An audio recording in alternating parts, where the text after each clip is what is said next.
L'ONU envisage de relancer le processus de paix dans le Sahara occidental dans l'espoir de débloquer le processus de paix dans le Sahara occidental. Le responsable de l'ONU pour cette région africaine, Horst Köhler, a invité les représentants du Maroc, de l'Algérie, de la Mauritanie et du Front Polisario à Genève afin de discuter avec eux d'un format de table ronde sur l'avenir des territoires en question, écrit l'AFP. L'émissaire de l'ONU pour le Sahara occidental, l'Allemand Horst Köhler, a lancé cette semaine des invitations au Maroc et à l'Algérie à venir discuter en décembre prochain à Genève de l'avenir de ce territoire, dans l'espoir de relancer un processus de paix au point mort depuis 10 ans, annonce l'AFP.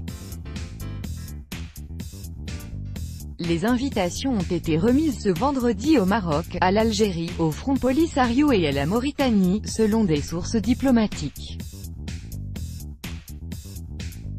Les 4 parties, qui ont jusqu'au 20 octobre pour répondre, sont invités à se retrouver les 4 et 5 décembre prochains à Genève.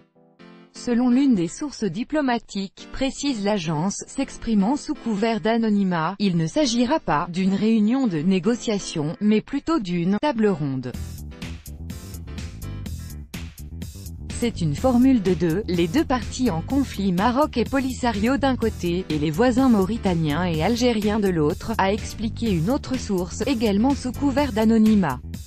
Pour le Maroc, l'Algérie et la Mauritanie, les missives ont été envoyées au ministre des Affaires étrangères. Le niveau des représentations, qui pourrait se retrouver en Suisse à la fin de l'année, n'est pas connu à ce stade. Aucun commentaire n'a pu être obtenu dans l'immédiat auprès de l'ONU, selon l'agence. Nommé en 2017, l'ancien président allemand Horst Köhler a déjà rencontré les différentes parties au conflit en début d'année, mais de manière distincte.